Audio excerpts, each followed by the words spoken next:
Eu vou receber aqui no nosso ponto de vista o ex-prefeito de Fortaleza, Roberto Cláudio. Ele já está aqui para conversar conosco. Ele vai participar no município de Quixadá, nesta amanhã é quarta-feira, dia 5, né? Às 19 horas, na Avenida Plácido Castelo, lá no município de Quixadá, da palestra O Futuro das Oportunidades de Emprego e das Competências para o Mercado de Trabalho. Ele já está aqui conosco. Roberto, seja muito bem-vindo. É uma honra para mim poder estar mais uma vez conversando com o Sertão Central Cearense em época de tanta chuva. Eu estava ali acompanhando aí antes, estou acompanhando as informações de diversas barragens sangrando, trazendo, obviamente, expectativas boas, mas também algumas preocupações em algumas regiões do Sertão Central. Então, estou aqui com muita felicidade, mais uma vez, conversando com o Quixeramobim e o Sertão Central Cearense. Obrigado pelo convite. A gente é que agradece. Roberto, antes da gente conversar um pouquinho mais sobre o tema da sua palestra, presença aqui na região do Sertão Central, falar um pouquinho sobre essas recargas dos reservatórios, né? A gente tem visto aí nos últimos dias, a gente mostrou que 12 anos depois a barragem de Quixeramobim sangrando. Hoje, aliás, nas últimas horas, a gente viu 12 anos depois o açude Vieirão, lá no município de Boa Viagem sangrando. É um açude que abastece o município. Essa água toda cai no Fogareiro. O Fogareiro é um outro grande reservatório aqui do município de Quixeramobim, ou seja, o quixeramobinense está vivendo um clima de preocupação, mas também de muita euforia, de muita alegria, vendo toda essa água. Para quem você muito bem conhece, sabe a situação de crise hídrica que a gente viveu nos últimos, pelo menos, 10 anos. Não tem um quixeramobinense que não esteja com um coração feliz, Roberto, de tanta água que a gente vê jorrando por esse nosso sertão. É bonito demais de ver mesmo.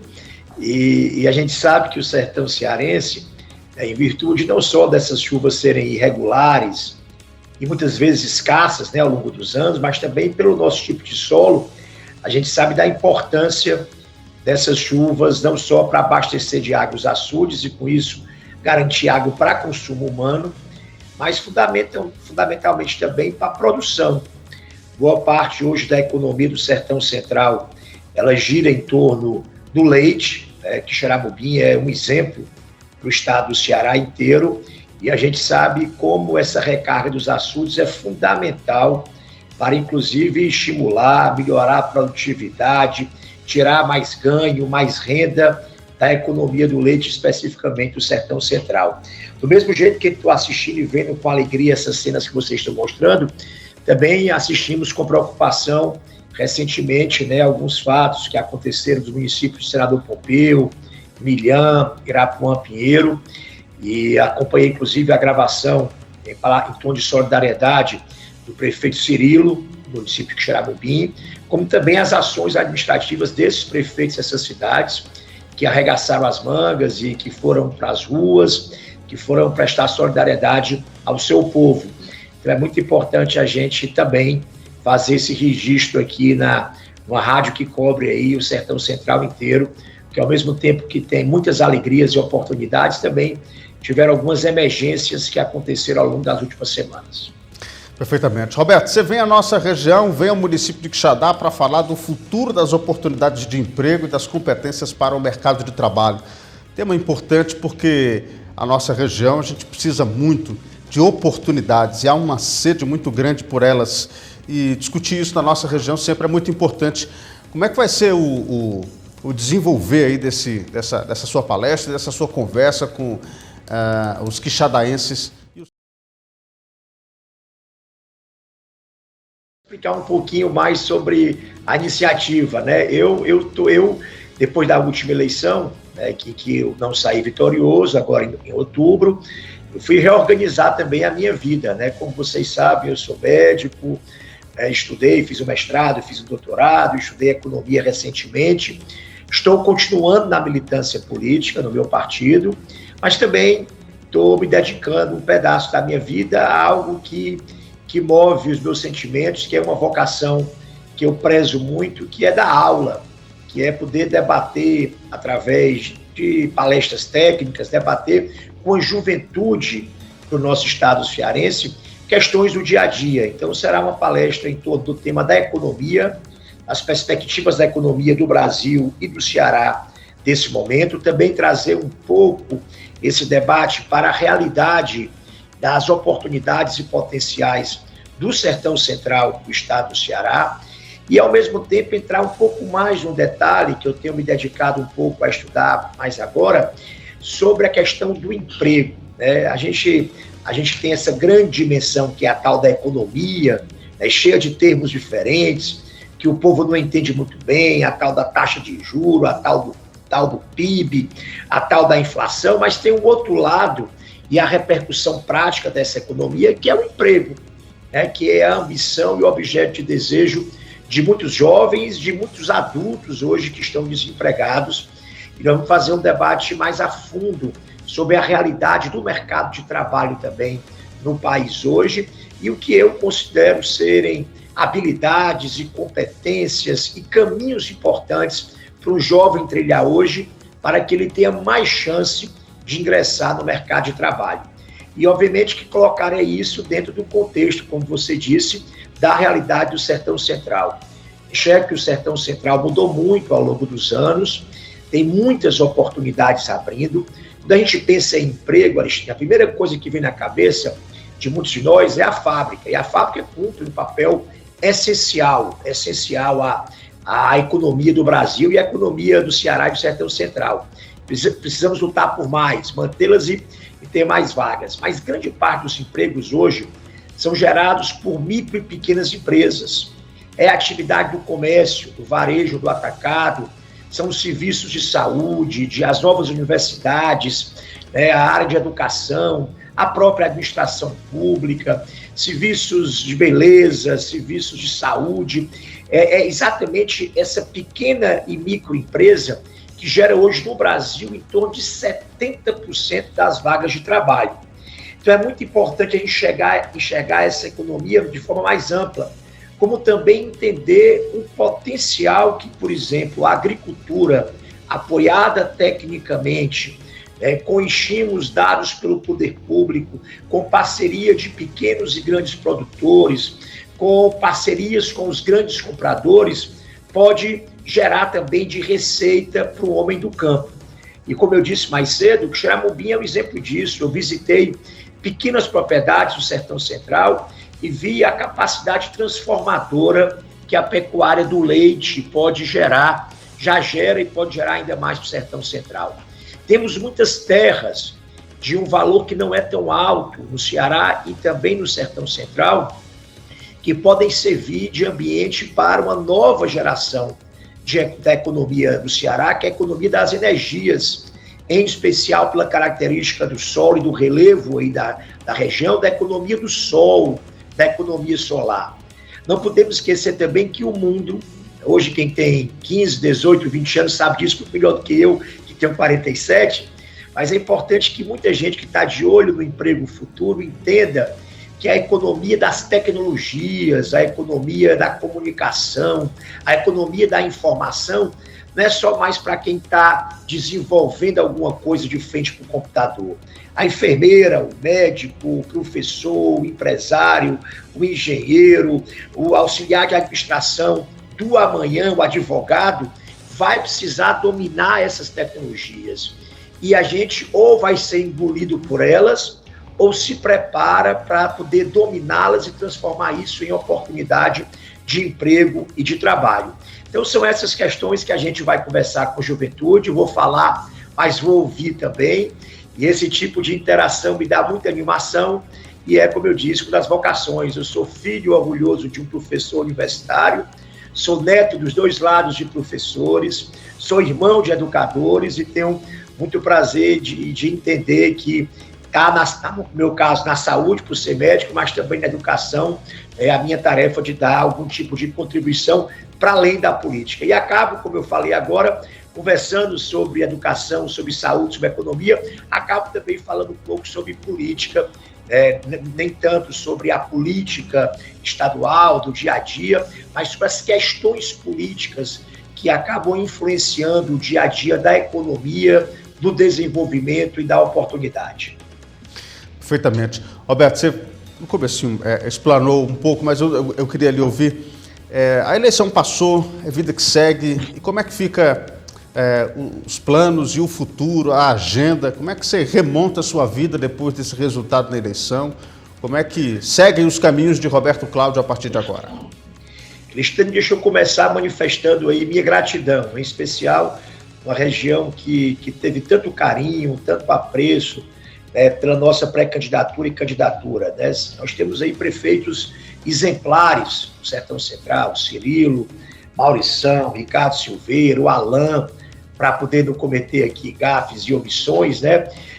Prefeitos dedicados, alguns com muita experiência, que estão transformando a realidade dos seus municípios e que me deram, para a minha honra, para a nossa honra, para o nosso projeto, o privilégio de não só apoiar, mas de participar ativamente desse projeto.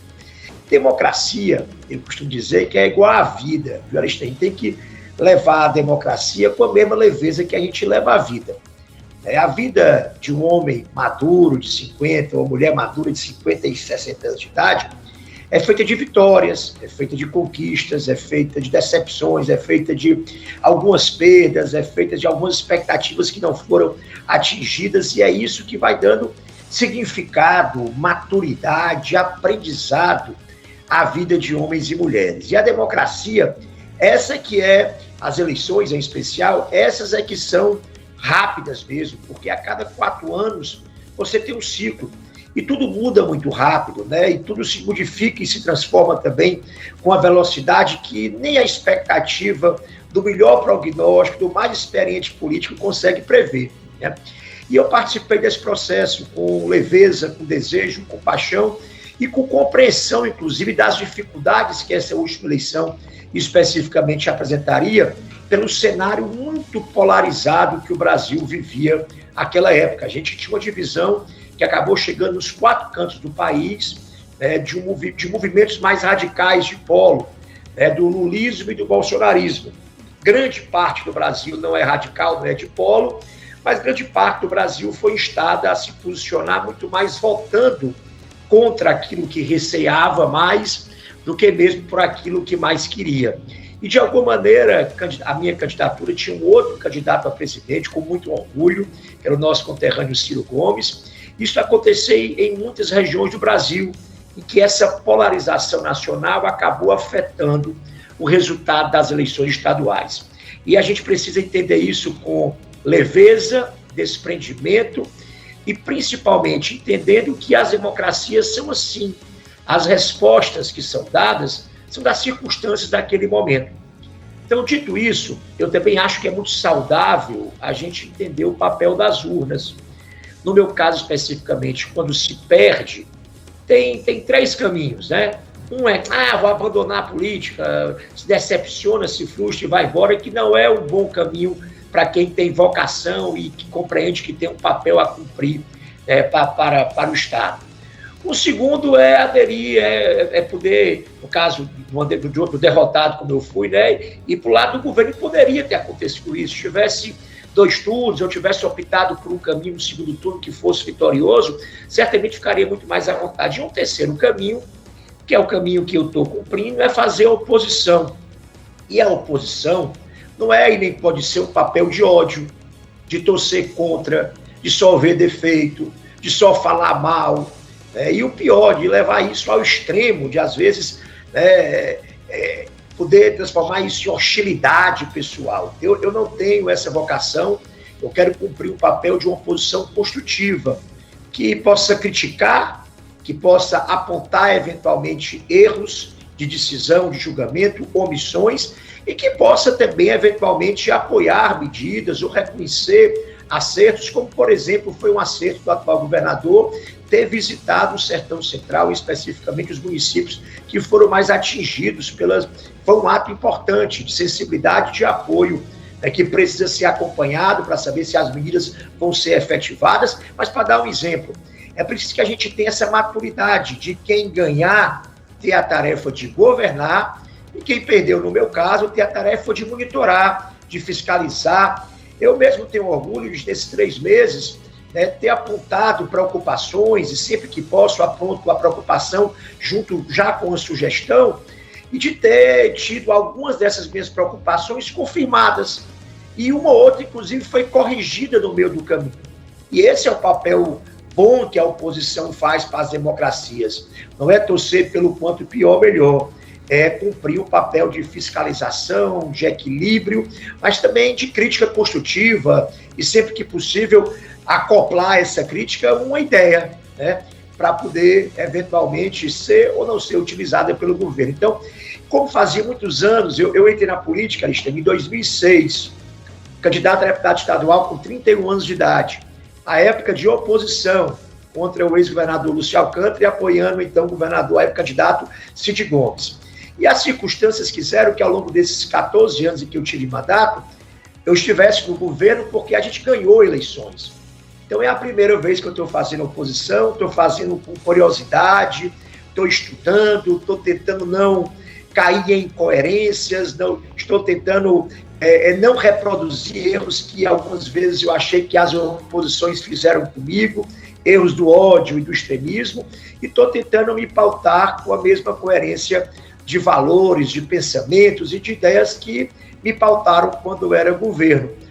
E vou continuar fazendo isso. Estou com muita alegria em poder dar uma contribuição à política cearense, minoritária muitas vezes, porque esse é o papel da oposição mesmo.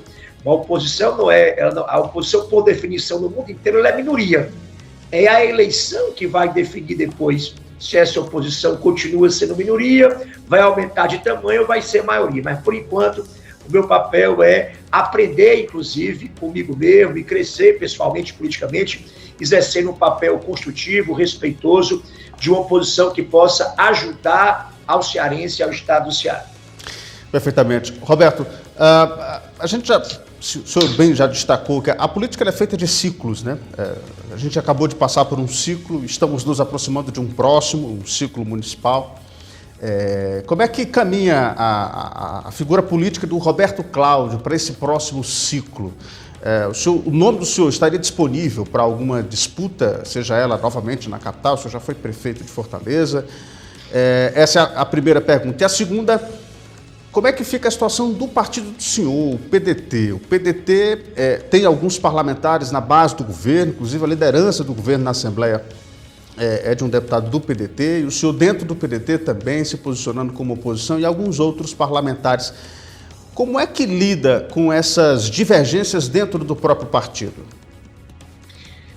Primeiro, Eristênio, é importante a gente entender que as contradições que a gente ainda vive hoje, que eu diria que são menores do que aquelas que a gente viveu logo após a eleição, são produto, na verdade, do que aconteceu na própria eleição. Vou lhe repetir o que eu disse numa reunião interna do partido, né?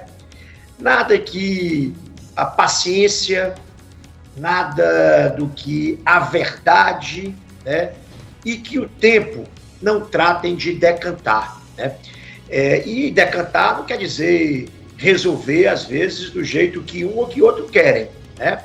A dinâmica do tempo, acrescida a uma dose generosa de paciência de cada um de nós e de muita verdade do que a gente fala, sem dissimulação, sem jogo de futrica e nem jogo de provocação, né? A gente pode chegar a um bom termo. Então, eu imagino que o tempo, a paciência e a verdade vão nos ajudar a decantar esse momento que a gente está vivendo, que, como eu disse, de alguma maneira, tem uma origem, na própria última eleição. E a gente tem feito isso, o partido tem se reunido, a gente está agora organizando para as próximas semanas uma convenção municipal aqui em Fortaleza do próprio PDT, o partido tem se organizado em muitos municípios, a gente está convivendo dentro da Assembleia com a realidade de ter uma parte do partido, como você disse, dando apoio ao atual governo, uma ou outra parte exercendo um papel de oposição. E isso está acontecendo dentro de um ambiente de convivência pacífica, em que eu disse, porque não é só de mim, de um prefeito, de um deputado federal, estadual, é de todo mundo, que essa paciência e que essa verdade é demandada para que a gente possa decantar e chegar a algum entendimento aí futuro, qual seja ele, né? Em relação à questão de Fortaleza, eu cumpri um papel, sabe, Aristênio, com muita paixão, com muita honra, e que certamente foi o papel que me fez mais aprender e crescer na minha vida. Tenho orgulho de ter deixado um legado administrativo significativo, que foi ter sido prefeito 8 anos, mas agora a gente tem um prefeito do nosso partido, do PDT, o ex-presidente da Assembleia, médico, que é o atual prefeito de Fortaleza. A gente não está falando de eleição porque é um ano ímpar, só fala de eleição no ano par, no próximo ano, mas que é o naturalíssimo candidato à reeleição do nosso próprio partido. Eu não sou candidato nessa próxima eleição municipal, porque disse já cumpri meu papel e teria muita felicidade, como eu disse também, em apoiar, terei muita felicidade, caso se confirme, como eu disse, é só no próximo ano essa definição, uma eventual candidatura do atual prefeito Sarto à reeleição. E no mais, o que eu vou fazer também em alguns municípios do estado do Ceará, aonde meu apoio for bem-vindo, aonde for importante, aonde puder ajudar a construir algum entendimento, eu vou rodar também no interior do estado do Ceará para dar uma contribuição, para estar presente, para ser solidário, para ser recíproco, repito, aonde eventualmente esse meu apoio, essa minha presença, ajudar a construir algum projeto político e administrativo forte para o futuro dos municípios cearenses. O senhor pretende, já confirmando aí a sua resposta, o senhor pretende rodar o estado do Ceará nesse período, aproveitar para conhecer mais as demandas do estado e também discutir com os prefeitos, as lideranças políticas, as demandas das regiões? Eu fiz muito isso, né, Listênio? E até disse, acho que aqui em entrevista mesmo ao senhor Maior, como eu atualizei a minha visão do Ceará, rodando o Ceará inteiro na minha pré-campanha, né? Vi coisas extraordinárias, vi desafios e problemas inexplicáveis, aprendi com as grandes gestões municipais, também aprendi com o sofrimento, a palavra de sofrimento e angústia do povo em muitas dimensões, na segurança, na saúde, na falta do emprego, na perspectiva de mais desenvolvimento, e atualizei a minha visão do estado do Ceará, porque já estava há 8 anos como prefeito de Fortaleza. Eu continuo eventualmente andando no estado do Ceará, não é hora ainda da gente estar conversando sobre eleições municipais, eventualmente sendo convidado e torcendo para algumas universidades públicas e privadas para dar aula e palestras, irei, é uma oportunidade, como eu disse, de eu aprender com os jovens, mas em algum momento sim, a partir do segundo semestre desse ano, em que quando a gente começa a esquentar a temperatura da água da política, eu voltarei mais nessa perspectiva da política, começar a rodar mais o interior do estado do Ceará, conversar com os amigos, parceiros, aliados políticos, com pessoas que queiram também conversar, trocar uma ideia, irei rodar sim o estado do Ceará e quero poder, como eu disse, ter uma participação nessas próximas eleições municipais, não só aqui em Fortaleza como apoiador, como também no interior do estado do Ceará, como apoiador, onde eventualmente esse apoio, essa palavra for construtivo para poder melhorar a realidade da população e mesmo fortalecer palanques de aliados e amigos que já têm prestado um grande serviço à população cearense. Perfeitamente. Meus amigos, reforçando o serviço, Roberto Cláudio vai estar em Quixadá amanhã, dia 5 de abril, ministrando a palestra O Futuro das Oportunidades de Emprego e das Competências para o Mercado de Trabalho, lá no município de Quixadá. Roberto, muito obrigado pela gentileza de conversar mais uma vez aqui conosco, um prazer sempre tê-lo aqui no nosso programa e espaço sempre aberto para a gente conversar da nossa região. Estamos muito felizes com essa situação de água, claro, ademais todas as situações que a gente já viveu de maior dificuldade, Senador, Milhã, Pequena Carneiro, a nossa região, a gente não quer isso, a gente quer ver a beleza dessas águas abastecendo esses reservatórios, porque água no sertão, Roberto, é fartura, meu irmão. Muito obrigado pela presença aqui mais uma vez. Obrigado, Aristênio. Vou falar duas coisas. Vou dar palestra. Vai ser Quixadá, o Instituto Aprender. Vou estar lá com muito obrigado pelo convite recebido. E falar um pouco sobre também água e desenvolvimento. O papel de oposição, vou estar aqui solidário para cobrar aí que agora o Malha d'Água possa efetivamente acontecer, que os projetos produtivos de apoio à pecuária leiteira possam acontecer, que novas indústrias possam chegar no Ceará. O meu papel é fiscalizar, cobrar e reconhecer quando efetivamente o governo fizer coisas boas para o Sertão Central. Um forte abraço, meu amigo Aristênio, obrigado a você, a todos que fazem um sistema maior de comunicação, um beijo grande no coração do povo maravilhoso de Xaramubim, também vou estar junto com o povo extraordinário de Xadá amanhã. Muito obrigado a todos vocês pelo convite, pela oportunidade. Valeu.